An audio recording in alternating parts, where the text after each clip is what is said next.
मुझ से किसी किस्म की कोई उम्मीद मत रखना। मैं तुम्हें कभी भी अपनी बीवी का दर्जा नहीं दूंगा।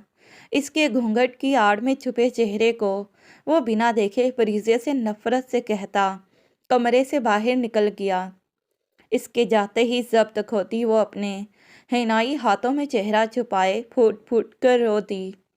फरीजे की बहन शादी के दिन घर से भाग गई थी और ख़ानदान की इज्जत बचाने के लिए फरीजे का निकाह फाइज हमदानी से कर दिया गया। निकाह के बाद वो यूनिवर्सिटी गई तो सामने प्रोफेसर को देख इसका दिल लर्ज कर रह गया, क्योंकि वो कोई और नहीं उसका शोहर फाइज हमदानी था। प्रीशे, जल्दी करो, हम लेट हो रहे हैं। वो ब्यूटी पार्लर के बाहर खड़ी इसे ऊंची आवाज़ में पुकारते बोली, जब एक लड़की ने बाहर निकलकर इसे हैरत से देखा। मैम, किसकी बात कर रही हैं आप? सामने खड़ी लड़की ने प्रीशे की तरफ देखते पूछा। मेरी बहन यहाँ तैयार होने आई थी, आधा घंटा ही हुआ है। आपने बोला ये सामान ला दूँ आपको। अपने हाथ में पकड़े सामान, जिनमें दुपट्टे को सेट करने के लिए सेफ्टी पिन्स, जूड़ा लगाने के लिए कुछ सामान था, वो इनके सामने करते बोली। ओह अच्छा अच्छा, वो जल्दी से बोली। बट मैम, हम सारा सामान खुद ही अरेंज करते हैं, और आप जिस ब्राइडल की बात कर रही हैं, इन्हें तो आधा घंटा हुआ है यहाँ से गए। सामने खड़ी लड़की ने इसके हाथ में मौजूद सामान को एक नज़र देखकर सरसरी सा बताया। मुकाबिल की बात पर परिसे के तोते उड़ गए। क्या कह रही हैं आप? हटे पीछे से, मैं खुद अंदर जाकर देखती हूँ, इसने तलख लहजे में कहा और सामने खड़ी लड़की पर एक नागवार नज़र डालकर इसकी साइड से गुजरकर पार्लर रूम की तरफ बढ़ गई। शायद ये लड़की यहाँ पर नई थी, इसलिए वो परिसे को नहीं जानती थी। वो इसे नज़रअंदाज करती रूम का दरवाज़ा खोलकर अंदर आई थी, जहाँ पार्लर का खाली कमरा इसका मुंह चिढ़ा रहा था। वो वापसी के लिए मुड़ने लगी थी जब वॉशरूम का दरवाज़ा खुला। तानिया, मेरी बहन, इसने इस पार्लर की ओनर से पूछा, जो लगता था इसकी जानने वाली थी। प्रीशे को तो गए आधा घंटा हो चुका है, इसने इसके हवाइयाँ उड़े चेहरे की तरफ देखते कहा। अच्छा, मगर चलो ठीक है, मैं फिर बात करूँगी। अपने तासुरात को छुपाते इसने बेरब्त से अंदाज में कहा और कमरे से बाहर निकल आई। क्या हुआ परी? वलीद, इसके कज़न ने प्रीसे के हवास बागता चेहरे की तरफ देख कर पूछा। अपिया चली गई हैं, चलो चलते हैं, प्रीसे ने वलीद से कहा और गाड़ी का दरवाज़ा खोलकर बैठ गई। मामा, अपिया, इसने गाड़ी में बैठते ही अपनी मामा सोफिया बेगम को कॉल मिलाई, इससे पहले कि वो इनसे प्रीशे के बारे में पूछती। जब सोफिया बेगम ने पूछा, कहाँ रह गई हो तुम दोनों, जल्दी पहुँचो, सब तुम्हारा इंतज़ार कर रहे हैं, इसकी माँ ने कहा तो मोबाइल इसके हाथ से गिरते गिरते बचा था। ठीक है मामा, मैं बाद में कॉल करती हूँ। इसने कॉल बंद करते वलीद की तरफ देखा, जो इसी की तरफ देखता शायद सूरत हाल समझने की कोशिश कर रहा था। वलीद, अपिया पार्लर में नहीं थी। तानिया ने कहा, इन्हें तो आधा घंटा हुआ है वहाँ से गए। अगर अपिया घर नहीं गई तो? वो दिल में उमड़ रहे खदशे को दबाकर बोली। वलीद ने इसकी अधूरी बात पर लब भींच लिए। दुआ करो जो हम सोच रहे हैं वैसा ना हो, वरना ख़ानदान में बहुत बदनामी हो जाएगी हमारी। वो स्टीयरिंग पर परेशानी से मुक्का मारते बोला। वो मुसलसल प्रीशे के मोबाइल पर कॉल कर रही थी, मगर दूसरी तरफ नंबर एंगेज जा रहा था। ये जाने कितनी दफ़ा था जब कॉल उठा ली गई। हेलो परी, स्पीकर पर प्रीशे की आवाज़ सुनाई दी। अपिया, आप कहाँ हैं? प्रीशे की आवाज़ को सुनकर प्रीजे ने जल्दी से पूछा। मैं इस वक्त कहाँ हूँ ये मैटर नहीं करता, मगर मैं जो तुम्हें कहने वाली हूँ ये मामा बाबा को बता दो। मैंने इस रिश्ते से हज़ारों बार मना किया, मगर मामा बाबा ने मेरी नहीं सुनी। बात करते हुए इसकी आवाज़ में कड़वाहट घुल गई। बट आई एम सॉरी, मैं फ़ाइज़ जैसे एरोगेंट मर्द से शादी करके अपनी ज़िंदगी को बर्बाद नहीं कर सकती, इसीलिए मैं घर से भाग गई और अब मैं अपनी पसंद से निकाह करके तुम लोगों से बहुत दूर जा रही हूँ। ہو سکے تو مجھے معاف کر دینا۔ اتنا کہتے پریشے نے کال کاٹ دی، جبکہ پریزے موبائل کو کان سے لگائے چلاتی رہ گئی۔ پر اپیا میری بات تو سنیں۔ فون کو کان سے لگائے وہ ہنسیانی ہوئی، مگر ولید نے جلدی سے پریزے کو سنبھالا۔ پریزے اس کے رونے کی شدت سے سرخ پڑ چکے چہرے کو ملال سے دیکھتے کہا، جس کا رونا اس کے دل میں بھالے کی طرح چبھ رہا تھا۔ ماما بابا کو کیا جواب دوں گی؟ وہ اس کی طرف دکھ سے دیکھتی بولی، جس پر ولید کی زبان پر تالا لگ گیا۔ اس کے پاس اس کے اس سوال کا کوئی جواب نہیں تھا۔ اس نے خاموشی سے گاڑی شادی ہال کی طرف جانے والے راستے پر موڑ دی۔ یہ کیا کہہ رہی ہو تم؟ ہوش میں تو ہو؟ صوفیہ بیگم پریزے کی زبانی پریشے کی لا علمی کا سن کر غصے سے دھاڑیں۔ ماما جانی میں سچ کہہ رہی ہوں، آپ چاہے ولید سے پوچھ لیں۔ اس نے پاس کھڑے ولید کو دیکھتے کہا، جس پر ولید کے اس بات میں سر ہلانے پر صوفیہ بیگم ڈھہ سی گئی تھی اور سنبھلنے کے لیے صوفے کے کنارے پر ہاتھ رکھا۔ اگر بروقت صوفے کا سہارا نہ لیا ہوتا تو انہوں نے یقیناً زمین پر گرنا تھا۔ اس لڑکی نے ہماری مٹی پلید کرنے میں کوئی کسر نہیں چھوڑی۔ اب ہم سیرت باجی کو کیا جواب دیں گے؟ وہ دل پر ہاتھ رکھتی بھاری دل سے بولی، چچی جان ابھی بارات آنے میں آدھا گھنٹہ باقی ہے، ہم تب تک پریشے کو ڈھونڈنے کی کوشش کر۔ جب صوفیہ بیگم نے درستگی سے ولید کی بات کو کاٹ کر کہا، کوئی ضرورت نہیں ہے اس کمبخت کو ڈھونڈنے کی، بارات اپنے وقت پر آئے گی اور رخصتی بھی اپنے وقت پر ہوگی۔ صوفیہ بیگم نے پتھریلے لہجے میں کہا، مگر کیسے چچی جان؟ دلہن کے بغیر رخصتی کیسے ممکن ہے؟ ولید نے اچنبے سے پوچھا۔ ممکن ہے اگر پریشے کی جگہ ہماری پریزے دلہن بن جائے، باقی میں سیرت باجی سے بات کر لیتی ہوں، صوفیہ بیگم نے حتمی لہجے میں کہہ کر بات ہی ختم کر دی۔ ان کے فیصلے پر ولید کو لگا گویا کمرے کی چھت اس کے سر پر گر گئی ہو۔ اس نے نظریں اٹھا کر صوفیہ بیگم کی طرف دیکھا، آپ جانتی ہیں نا پریزے میری پسند ہے۔ ہماری شادی؟ اس کے حلق سے بامشکل گھٹی گھٹی سی آواز نکلی، تمہاری پسند ہمارے خاندان کی عزت سے بڑھ کر نہیں ہے۔ تم دونوں کی شادی ہونے والی تھی، ابھی ہوئی نہیں، اس لیے بھول جاؤ۔ پریزے کو اس کی بے یقین آنکھوں میں نظریں گاڑے انہوں نے شفقت سے کہا اور اشارے سے انہیں باہر جانے کا کہہ کر وہ سیرت باجی کو کول ملا کر انہیں صورتحال سے آگاہ کرنے لگی۔ ولید تم مما سے کیا کہہ رہے تھے؟ وہ جیسے ہی باہر نکلے پریشے نے حیرت سے پوچھا۔ ولید تم مما سے کیا کہہ رہے تھے؟ وہ جیسے ہی باہر نکلے پریزے نے حیرت سے پوچھا۔ مجھے تم پسند ہو، شادی کرنا چاہتا ہوں تم سے، اسی لیے چچی جان سے کچھ دن پہلے ماما نے ہمارے رشتے کی بات کی تھی۔ اس نے لب بھینچ کر پریشے کے خوبصورت چہرے کو نگاہوں میں سمائے افسردگی سے کہا، مجھے نہیں پتا تمہیں میرا ساتھ کیسا لگے گا، مگر میں سچے دل سے تمہیں چاہتا ہوں۔ پلیز اپنی ماما سے کہو ایسا ظلم مت کرے میرے ساتھ، میں برباد ہو جاؤں گا۔ اس کے بے ساختہ ہاتھ کو تھام کر اس نے پریشے سے فریاد کی تھی، جس کو ابھی کچھ دیر پہلے سامنے کھڑے شخص کے جذبات کا علم ہوا تھا کہ وہ شخص اس کے لیے اپنے دل میں کیا جذبات رکھتا ہے۔ میں اس سے پہلے کہ وہ ولید کو کوئی جواب دے پاتی، جب صوفیہ بیگم کو اس طرف آتا دیکھ اس نے جلدی سے ولید کے ہاتھ سے اپنا ہاتھ چھڑوا لیا۔ وہ کمرے سے باہر نکلیں تو ان کے چہرے پر پریشانی کی بجائے واضح اطمینان تھا۔ صوفیہ بیگم کا طمانینت بھرا انداز اس کی سکون کو کس طرح غارت کر گیا تھا، یہ صرف وہی جانتا تھا۔ اس کی محبت کو چھین لیا گیا تھا، اس کا دل دھاڑے مار مار کر رونے کو کر رہا تھا۔ صوفیہ بیگم نے پریزے کے پاس کھڑے ولید کی موجودگی کو سرے سے اگنور کرتے پریزے کے گال کو اپنائیت سے تھام کر پوچھا، ایک واحد تم ہو جو ہمیں اس بدنامی سے بچا سکتی ہو، جو پریشے کے بھاگ جانے کی خبر سن کر خاندان بھر میں ہماری ہوگی، مگر ابھی بھی کچھ نہیں بگڑا اگر تم سب سنبھال لو تو۔ کیا تم ہماری عزت کو پامال ہونے سے بچاؤ گی بیٹا؟ تم پریشے کی جگہ دلہن بنو گی؟ اس نے نظریں اٹھا کر صوفیہ بیگم کی طرف دیکھا۔ ماما میں کیسے؟ اس نے انکار کرنا چاہا۔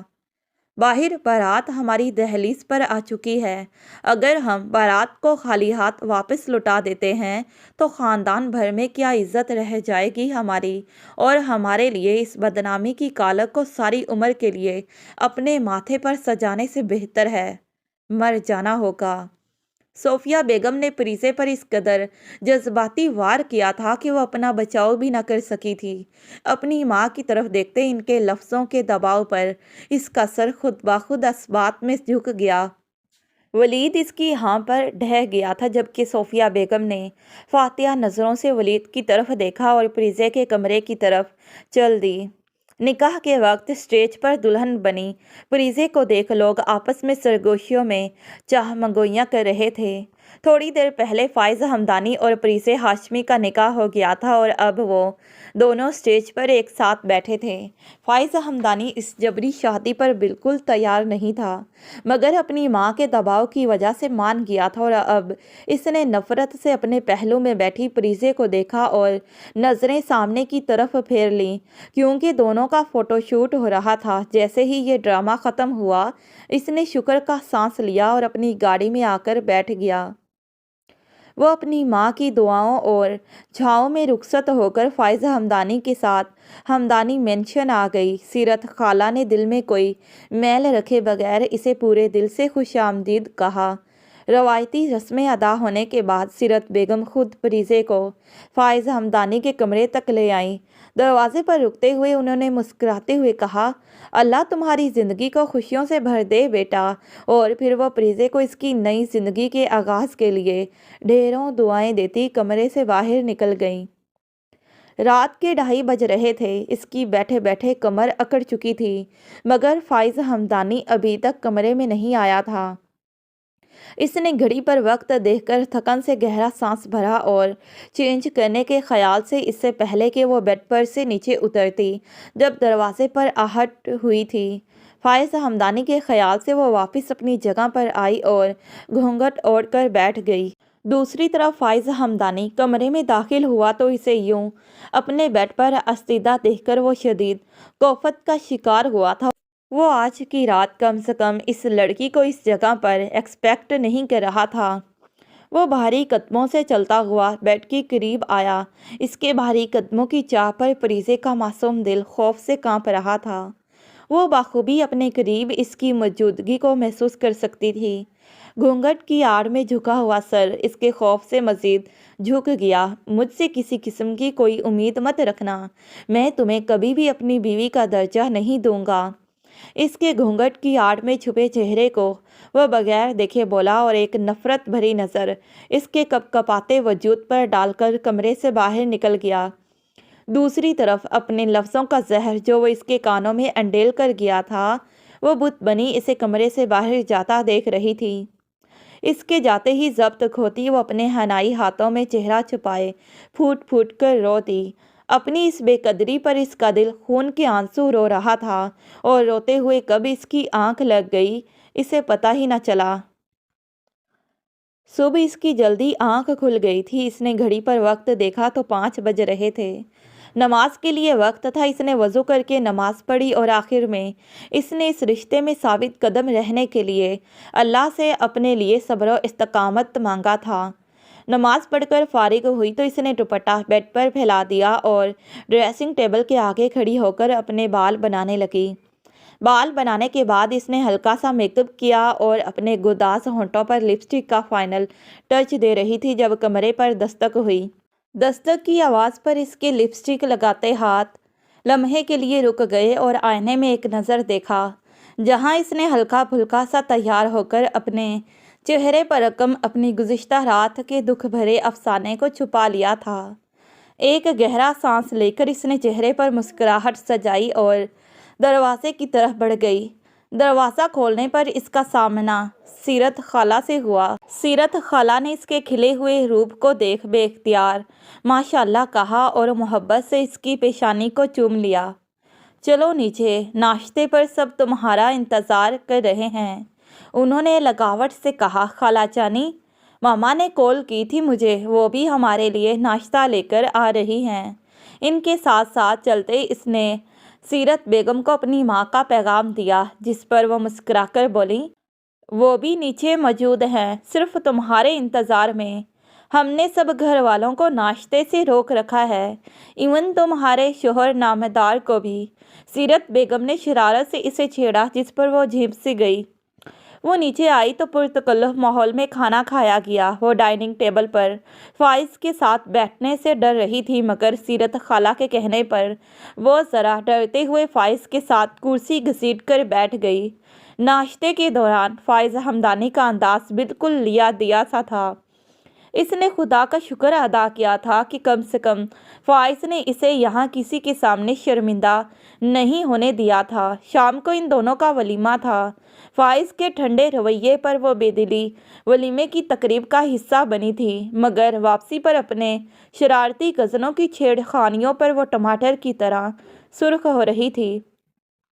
इसी छेड़खानी के दरमियान जब इसकी कज़न सहर ने पूछा, परी, रात को फ़ाइज़ भाई ने तुम्हें मुँह दिखाई में क्या दिया था? अब की बार सही मानों में वो बुरा फंसी थी। वो जो कब से इनकी शरारतों पर अपना भरम रखने के लिए हंस हंस के जवाब दे रही थी, इस सवाल पर इसके चेहरे का रंग खुफ़्फ़त से जर्द पड़ गया। वो मुँह दिखाई हुई ही नहीं थी। इसने उंगलियों का बाहम जोड़कर नर्वस से अंदाज में कहा, क्या मतलब मुँह दिखाई नहीं हुई? सहर ने आंखें फैलाकर हैरत से पूछा, तुमने पहले ही दिन भाई को मुआफ़ कर दिया? आगे क्या बनेगा तुम्हारा लड़की? इसने खुफ़्फ़त से आंखें छोटी करते पूछा। दूसरी तरफ फ़ाइज़ हमदानी, जो कि बैक मिरर में इस सवाल पर परीज़े के चेहरे के तासरात को बाखूबी देख सकता था, इनकी गुफ्तगू का हिस्सा बनते बोला, सहर, तुम्हें लगता है बीवियां इस मौका पर हमें बख्श दें? इसकी भारी बारोब आवाज़ पर सहर ने चौंक कर इसकी तरफ देखा। इसे उम्मीद नहीं थी फ़ाइज़ हमदानी जैसा रिजर्व्ड बंदा इस गुफ्तगू पर खुलकर बात करेगा। नहीं तो भाई, वो घबराकर जल्दी से बोली, क्योंकि मुकाबिल के गुस्से से इन सब की जान जाती थी, जबकि इसकी बाकी कज़नों ने मुंह पर हाथ रखते अपने बेख्तियार आने वाले हंसी के फव्वारे को रोका था। जी, एक नेकलेस का ऑर्डर दिया था, सोचा अपनी बेगम को मुंह दिखाई में दूंगा, मगर अभी कुछ काम पेंडिंग पर है इसका। जैसे ही मुकम्मल होगा मैं अपनी बीवी को इसका मुंह दिखाई का इनाम दे दूंगा। तब तक ये मुझ पर उधार है। इसने बड़ी लगावट से मिरर में परीज़े के चेहरे को आंखों में कैद करके कहा, जिस पर सबने मैनीखेज नज़रों से इसकी तरफ देखा था। इनकी शौक नज़रों के हिसार में इसका मासूम दोधिया चेहरा तबकर सुर्ख गुलाब बन गया। इनकी नज़रों से बचने के लिए इसने अपना चेहरा खिड़की के शीशे की तरफ कर लिया। कुछ देर बाद गाड़ी हमदानी मेंशन के सामने रुकी। सब थके हुए अपने कमरों की तरफ चले गए। परीज़े और फ़ाइज़ भी अपने कमरे में आ गए थे। फ़ाइज़ का रवैया कल रात के जैसा ही सर्द और लापरवाह था। वो कमरे में आते ही इसकी मौजूदगी को नज़रअंदाज करते तकिया उठाकर अपने कमरे के साथ मुल्हिका स्टडी रूम में सोने के लिए चला गया, जबकि वो इसकी इस अदाए बेनियासी पर कड़वा घूंट पीती सोने के लिए बेड की तरफ बढ़ गई। जैद हाशमी की 2 बेटियां थीं। खुदा ने इन्हें शादी के 1 साल बाद इस रहमत से नवाजा था। बड़ी बेटी का नाम परिशे रखा था और छोटी बेटी, जो परिशे से 5 बरस छोटी थी, उसका नाम उन्होंने परीज़े रखा था। दोनों को उन्होंने बड़े लाड प्यार से पाला था। दोनों का उम्रों में 5 साल का तज़ाद था, मगर वो दोनों शक्ल से एक दूसरे की हम शक्ल लगती थी। जब वो बड़ी हुई तो अक्सर लोग इन्हें पहचानने में धोखा खा जाते थे, मगर घर वाले इन दोनों को इनकी आदतों और उम्रों के फ़र्क से पहचान लिया करते थे। जब परिशे का यूनिवर्सिटी में 4th सेमेस्टर था, तब परिशे ने यूनिवर्सिटी को ज्वाइन किया था। ये इन दिनों की बात है जब परिशे फाइनल ईयर के पेपर्स देकर फारिग हुई थी। इसकी सीरत खाला ने अपने बेटे के लिए परिशे का रिश्ता मांग लिया। सोफिया बेगम को क्या एतराज़ होना था? सीरत इनकी बड़ी बहन थी और फ़ाइज़ भी देखा भाला बच्चा था। उन्होंने कुछ वक्त सोचने के बाद रिश्ते के लिए हामी भर ली। दूसरी तरफ परिशे को जब पता चला कि इसकी शादी फ़ाइज़ से होने जा रही है, इसने खूब हंगामा किया, मगर घर वालों के सामने इसकी एक न चली। वो यूनिवर्सिटी में एक लड़के को पसंद करती थी। اس نے صوفیہ بیگم کے سامنے جب اپنے معاشقے کا ذکر کیا تو انہوں نے اس کے منہ پر تھپڑ مارتے اس کو خاموش کروا دیا، مگر صوفیہ بیگم کے تھپڑ نے پریشے کو حد درجہ خود سے بدگمان کر دیا تھا۔ وہ اپنی محبت کو بھلا کر شاید کسی اور سے شادی کر بھی لیتی، مگر فائز ہمدانی جیسے شدت پسند لڑکے سے شادی کر کے وہ اپنے مستقبل کو داؤں پر نہیں لگا سکتی تھی۔ اسی لیے اپنی شادی والے دن پریزے کو بازار سے کچھ سامان لانے کے لیے بھیج کر وہ اس کی غیر موجودگی کا فائدہ اٹھا کر پارلر سے بھاگ گئی تھی۔ فائز ہمدانی کو جب پریشے کے بھاگنے کی خبر ملی تو غصے سے اس کا خون کھول اٹھا۔ خاندان بھر میں اپنی سبکی کے احساس سے اس کا چہرہ غصے سے تمتما اٹھا تھا۔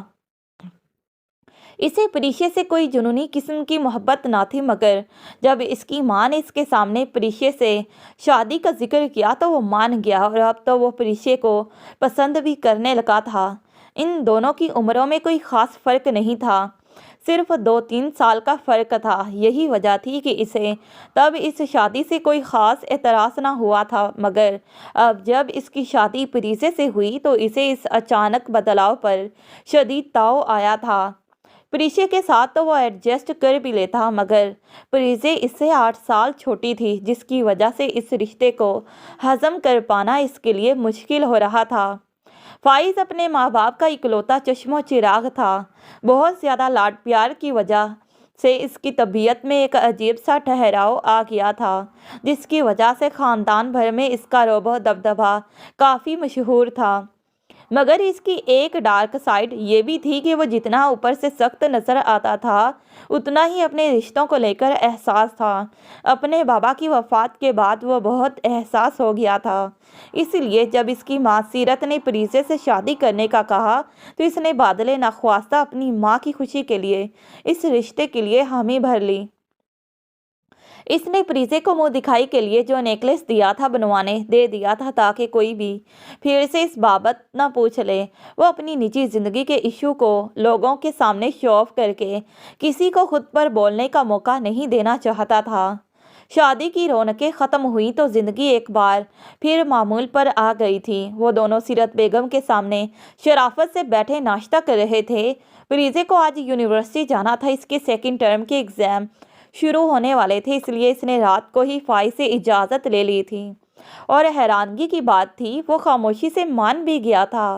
پریزے بیٹا آرام سے ناشتہ کرو، سیرت بیگم نے پریزے کو جلدی جلدی کھانے کی نوالے لیتے ہوئے ٹوکا۔ خالہ جانی بہت چھٹیاں ہو گئی ہیں یونی سے میری، اور سننے میں آیا ہے کہ نئے پروفیسر جو ہمیں اس بار پڑھانے آئے ہیں وہ کافی دہشت گرد ٹائپ کے ہیں، اسی لیے وقت پر پہنچنا میرے لیے ضروری ہے۔ یہ نہ ہو کہ یونی کے پہلے دن ہی وہ مجھے سزا سنا دے۔ اس نے جوس کا گلاس منہ سے ہٹا کر ٹیبل پر رکھتے کہا اور نیپکن سے اپنا ہاتھ صاف کرتی اٹھ کھڑی ہوئی۔ سیرت بیگم اس کی ہڑبڑاہٹ دیکھ کر مسکرا رہی تھیں اور کچھ کہنے ہی والی تھیں کہ فائز بول پڑا، چلے مما پھر بات ہوگی، دیر ہو رہی ہے ہمیں۔ یہ کہہ کر اس نے سیرت بیگم کے آگے سر جھکا کر پیار لیا اور پریزے کے ساتھ باہر نکل گیا۔ سنم کیسی ہو؟ کلاس روم میں جب وہ انٹر ہوئی تو اس کی نظر سامنے بینچ پر بیٹھی سنم خان پر جا ٹھہری۔ وہ اس کے قریب آ کر اس کے ساتھ ہاتھ ملا کر بولی، میں ٹھیک ہوں پری، مگر تم بتاؤ تم کیوں عید کا چاند ہو گئی ہو؟ 1 ہفتے کی چھٹیاں لے کر گئی تھی مگر پورے 15 دن بعد آ رہی ہو۔ اس نے آنکھیں سکیڑ کر پوچھا تو وہ خفت سے پیلی پڑتی چہرے پر آئی بالوں کی آوارہ لٹ کو کان میں اڑس کر بولی، وہ بس شادی کے ہنگاموں میں کیسے اتنے دن گزر گئے پتہ ہی نہ چلا۔ اس نے تھوک نگل کر کہا، سوری میں شادی پر نہیں آ سکی کیونکہ میری مدد کا 2 دن ڈائلائسس تھا، اس لیے میں مما کو لے کر ہسپتال چلی گئی، اس نے معذرت کرتے کہا، جس پر پریزے نے گہرا سانس بھرا۔ کوئی بات نہیں، ایسا ہو جاتا ہے کبھی کبھار، تم مجھ سے معذرت کرنے کی ضرورت نہیں ہے۔ اس نے سنم خان کی باتوں کو تصحیح کیے بنا جلدی سے کہا اور اپنی سیٹ کی طرف بڑھ گئی۔ جب اتنے میں کلاس روم میں پروفیسر انٹر ہوئے تھے۔ प्रोफेसर की तरफ इसकी पुश्त थी, इसलिए वो इन्हें देख ना सकी। क्लास में प्रोफेसर के दाखिल होते ही तमाम स्टूडेंट्स एहतरामन अपनी जगह से खड़े हो गए। प्रोफेसर ने हाथ के इशारे से सबको बैठने का कहा, लेकिन जैसे ही प्रीजे ने अपनी सीट पर आकर प्रोफेसर को देखा, वो अपनी जगह होंकों की तरह खड़ी इन्हें देखती रह गई, क्योंकि सामने खड़े प्रोफेसर को देख इसका मासूम दिल लर्ज कर रह गया, क्योंकि वो प्रोफेसर कोई और नहीं बल्कि उसका शौहर फाइज हमदानी था। इसे ये तो पता था कि फाइज की किसी यूनिवर्सिटी में पोस्टिंग हुई है, मगर कौन सी यूनिवर्सिटी में, ये इसे आज पता चला था। बैठ जाइए आप ही मोहतरमा, फाइज ने तंदरवी से इसकी तरफ देखकर कहा और लेक्चर देना स्टार्ट कर दिया। वो खजल सी होकर अपनी जगह पर बैठ गई। लेक्चर ख़त्म हुआ तो कुछ तलबा अपना अगला लेक्चर लेने के लिए क्लासरूम से चले गए, जबकि इनका अगला लेक्चर अभी इसी क्लास में होना था, इसलिए वो जल्दी से आकर सनम खान के बराबर पड़ी खाली जगह पर आकर बैठ गई।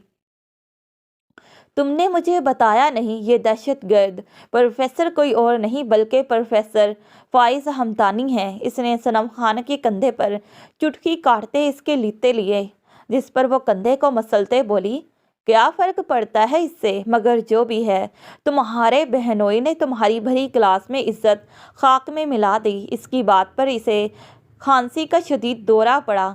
क्या हुआ, वो इसकी पीठ सहलाकर परेशानी से बोली। कब कुछ नहीं, वो जल्दी से खुद को संभालते हुए बोली।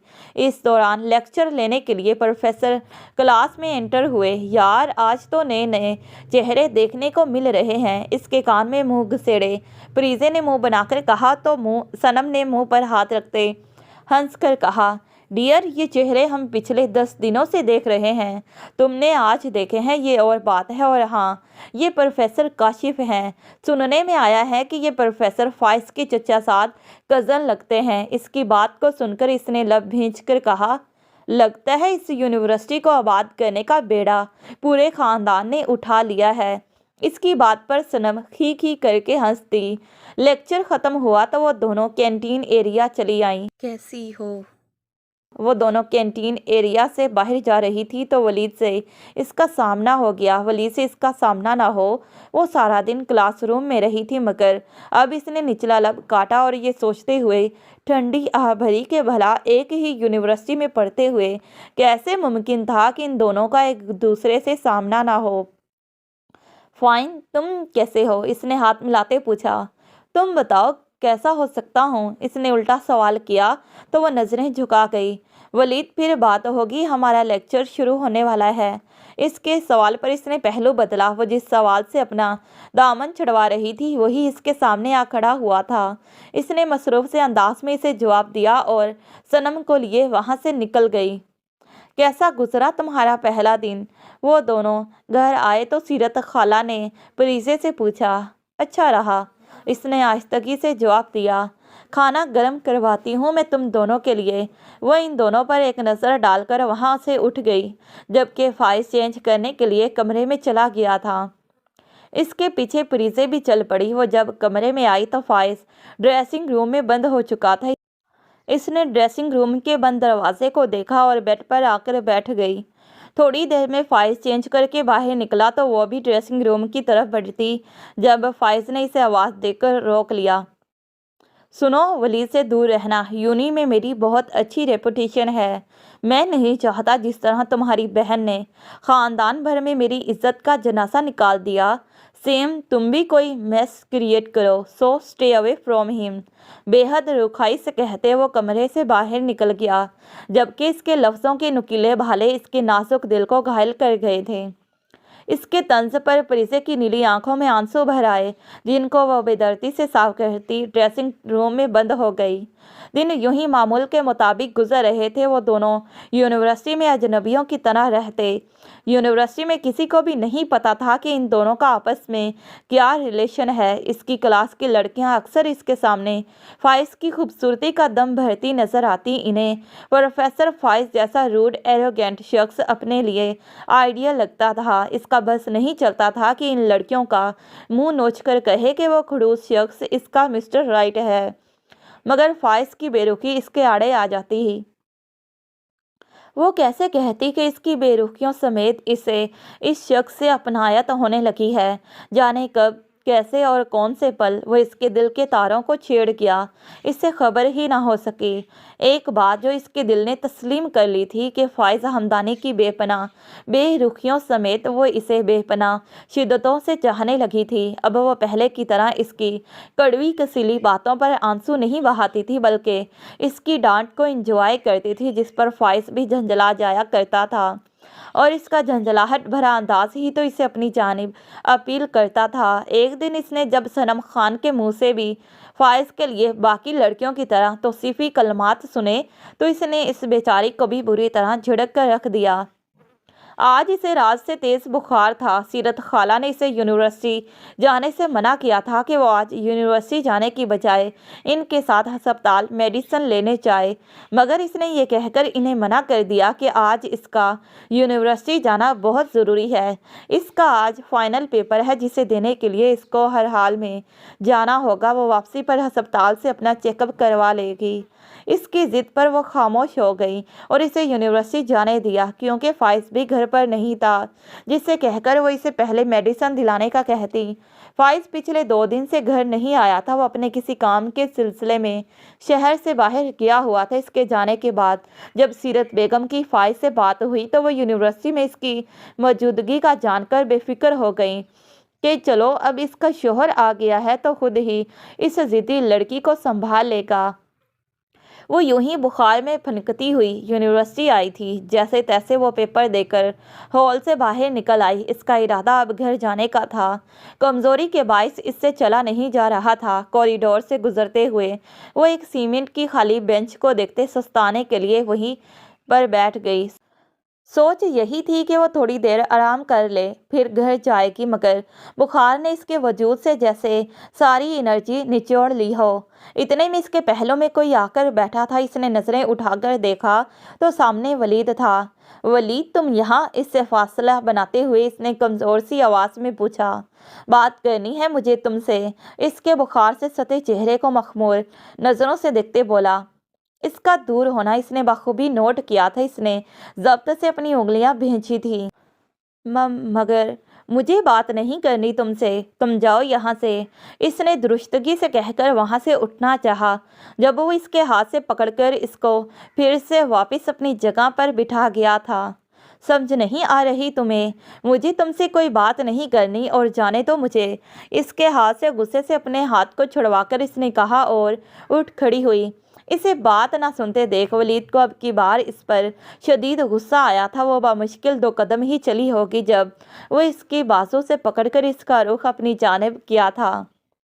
میری بات کو سنے بغیر تم یہاں سے جانے کا سوچنا بھی مت پریزے زیدہ ہاشمی۔ اس کی نیلی آنکھوں میں وہ غصے سے دیکھتے گرایا۔ ولید چھوڑو مجھے، درد ہو رہا ہے، اس نے ایک ناگوار نظر ولید پر ڈالتے کہا اور اپنا بازو چھڑوانے لگی۔ جب وہ اس کی مزاحمت کو نظر انداز کرتے اس کی کمر میں بازو ڈال کر اسے اپنے قریب کر گیا تھا۔ جو مرضی کر لو، آج تمہیں میں نہیں چھوڑنے والا، تمہیں بے پناہ چاہنے لگا ہوں اور اب میں تمہیں فائز کی باہوں میں اور نہیں دیکھ سکتا۔ میری محبت ہو تم، تمہیں آج ہر حال میں حاصل کر کے رہوں گا۔ ایک ہاتھ اس کی کمر میں ڈال کر اس کو اپنے بے حد قریب کیے کھڑا تھا، جبکہ دوسرے ہاتھ سے اس کے چہرے پر آئے آوارہ بالوں کو پیچھے کرتے بہکے ہوئے لہجے میں کہہ رہا تھا۔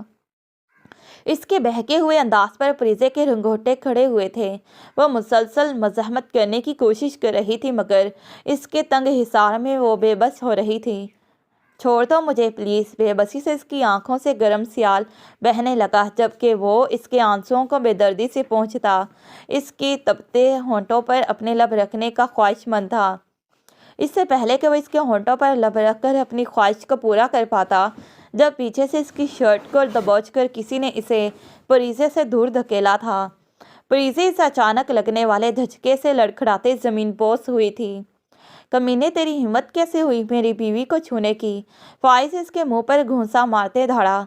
چھپ کر نہیں چھو رہا تھا تیری بیوی کو میں، اس کی پوری رضامندی شامل تھی اس میں، ورنہ یہ میرے ساتھ یوں بیچ کوریڈور کے کھڑی رومانس کرنے میں میرا ساتھ نہ دے رہی ہوتی۔ अपने फटे होंठ को सहलाकर इसने ज़मीन पर गिरी परीजे को खबासत से देखते कहा। इसकी नज़रों के एतराफ़ में इसने परीजे की तरफ देखा, जो कोहनी को पकड़े मुश्किल से उठकर बैठी थी। इसके माथे से लकीर की सूरत में खून निकल रहा था, जो गिरते वक्त इसे चोट लगी थी। शायद बेंच के साथ इसका सर लगा था, जिसकी वजह से इसका खून बह रहा था। फायज़, मेरी बात सुने। वलीद की घटिया बातों पर इसका दम घुटने लगा था। इसने फायज़ के इस तरह देखने पर अपनी सफाई में कुछ कहना चाहा था, जब वो दुरुस्तगी से इसकी बात काट कर बोला, शट अप, तुमसे तो मैं बाद में निपटूंगा, पहले मैं इससे हिसाब बेबाक कर लूँ। फायज़ ने गुस्से से फुनकार कर कहा और वलीद को मारने लगा। वो जो इस तरफ इसके बीमार होने का सुनकर आया था, इसने जब परीजे को बीच कॉरिडोर वलीद की बाहों में देखा तो गुस्से से इसका दिमाग खोल उठा। दूसरी तरफ फायज़ की आंखों में अपने लिए बेयकीनी को देखकर इसने उठना चाहा था, जब निकाहत से बाहिस इसकी आंखों के सामने अंधेरा छा गया।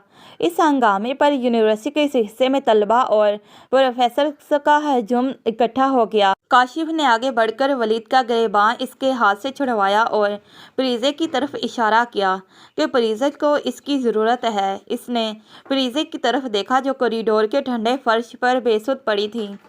प्रोफेसर काशिफ के होश दिलाने पर वह वलीद को छोड़ते परीजे की तरफ दीवानावर बढ़ा था और बुखार में फनकती परीजे को उठाए वह पागलों की तरह वहां से भागा था। अगर परीजे होश में होती तो इसने प्रोफेसर फायज़ हमदानी को यूँ अपने लिए परेशान होते देख सदमे से फिर से बेहोश हो जाना था। पीछे पूरा क्राउड इन्हें रश्क से देख रहा था। सबको पता चल चुका था कि परीजे का प्रोफेसर फायज़ हमदानी के साथ क्या रिलेशन है। अस्पताल में चेकअप के बाद डॉक्टर ने फायज़ के हाथ में दवाइयों का पर्चा थमाकर इसका ख्याल रखने की ताकीद करते छुट्टी दे दी थी। वह परीजे को लिए घर चला आया। सीरत बेगम परीजे की हालत देख परेशान हो गई थी। बड़ी मुश्किल से इन्हें तसल्ली देते वो अपने कमरे में आ गए थे। परीजे को इसने एहतियात से बेड पर बैठाया। इसे मेडिसिन खिलाने के बाद इसे लेटाकर इसका दूसरी साइड पर आकर इसके साथ सोने का इरादा था, मगर फायज़ का यूँ दूर जाना परीजे को दुखी कर गया था, क्योंकि परीजे को कुछ और ही समझ आई थी। इसे लगा कि वो इस हादसे के बाद इसे इसकी बहन की तरह समझ रहा है, जबकि वो नहीं जानता था कि वो इस मुख्तसर अरसा में इस सितमगर को कितना चाहने लगी है। इसने कमरे की सारी लाइट्स ऑफ कर दी थी, बस नाइट बल्ब जलने दिया और फिर वो बेड की दूसरी साइड पर आकर लेट गया। परीजे को इसके एक्ट पर हैरत हुई। ऐसा पहली बार हुआ था जब वो इसके साथ बेड शेयर कर रहा था। परीजे की हैरत में इजाफा तब हुआ जब इसने इसके पेट पर हाथ रखकर इसे अपनी तरफ खींचते अपने बेहद नज़दीक कर लिया था। हत्ता कि परीजे को इसके धड़कते दिल की धड़कनें साफ सुनाई दे रही थी। वो सख्ती से आंखें मींचे इसके तंग पड़ते हिसार में पड़ी थी। कई सातें गुजर गई जब वो इसकी कान की लो के पास झुकते बोला, बताया क्यों नहीं था, तुम्हें रात से बुखार है। परीजे को लगा कि वो कोई सख्त सवाल करेगा, मगर इसने तो उल्टा अजीब सवाल किया था। वो इसकी बढ़ती कुर्बत के ज़रे असर इसे बोला ही नहीं गया। फाइज से परसों रात बात हुई थी इससे। इसने हालचाल भी पूछा था इससे, मगर बुखार तो इसे बाद में हुआ था और इन दोनों के दरमियान इतनी बेतकल्फ़ी तो ना थी कि वो इसे आधी रात बाकायदा कॉल करके अपने बीमार होने का बताती। ये सोचते इसने दुख से अपना आप छुड़वाना चाहा, जब इसकी अगली बात को सुनकर इसका मज़ाहमत करता वजूद वहीं पर सुन हो गया। वलीद तुम्हें परेशान करता था, तुम्हें बताना चाहिए था, इसने भारी लहजे में शिकवा किया। फाइज के शिकवे पर इसने अब की बार गुस्से से इसके हिसार से खुद को छुड़वाया था और इससे दूर होकर बैठती इसे शिकायती नज़रों से देख रही थी। आपने मुझे कभी इतनी वैल्यू दी है कि मैं आपसे अपनी प्रॉब्लम्स शेयर करती? वैल्यू देना तो बहुत दूर की बात है। आप तो मुझे इंसान तक नहीं समझते। जब भी आप हर बार बेदर्दी से मेरा दिल दुखाते हैं, मेरी बहन के हवाले से मुझे ताने देकर मेरी ज़ात की तज़लील करते हैं। इसकी नीली आंखों के डोरे जहां बुखार की हिद्दत जैसे सुर्खी तैर रही थी, इससे शिकवा करती फाइज के दिल को धड़का गई थी। तुम्हारा हर शिकवा सर आंखों पर मुझे ये बताओ, कब मैंने तुम्हें इंसान नहीं समझा, कब मैंने तुम्हें हर्ट किया। मैं मानता हूँ शादी की पहली रात मैंने तुम्हें हर्ट किया, मगर मैं सिर्फ तुमसे दूर रहकर तुम्हें और ख़ुद को इस रिश्ते को समझने के लिए वक्त दे रहा था और कुछ नहीं। आई स्वेयर मैंने तुमसे कभी नफ़रत नहीं की। शुरू में मैं ज़रूर तुम्हारी इन मासूम शरारतों से बेजार होता था, मगर वक्त गुजरने के साथ साथ मैं तुम्हारी शरारतों को एंजॉय करने लगा था। जब तुम क्लास में मासूम सी शक्ल बनाकर मेरे गुस्से से डरकर वो जो क्यूट से एक्सप्रेशन देती थी, कसमें मेरा दिल चाहता था मैं खुलकर हंसूं, मगर तुम्हारे सामने रूड रहने के लिए मुझे खुद पर कितना जब्त करना पड़ता था तुम सोच भी नहीं सकती।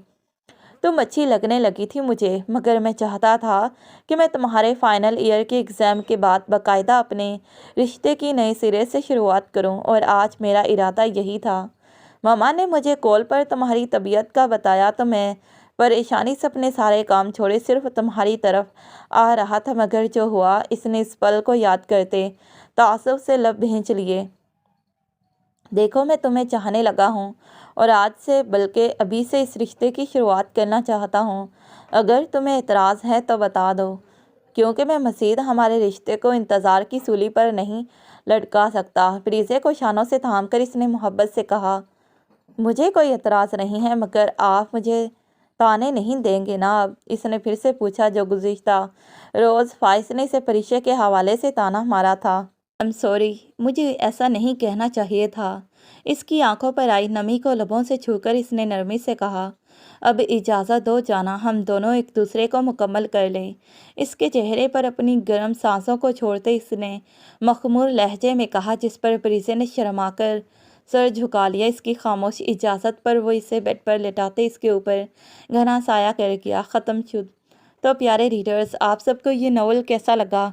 आखिर में अपनी राय का ज़रूर इजहार कीजिएगा, और अगर चैनल को सब्सक्राइब नहीं किया तो चैनल को सब्सक्राइब कर लें, और मज़ीद नए दिलचस्प नॉवल पढ़ने के लिए हमारे चैनल के साथ जुड़े रहें। Thanks for watching this video.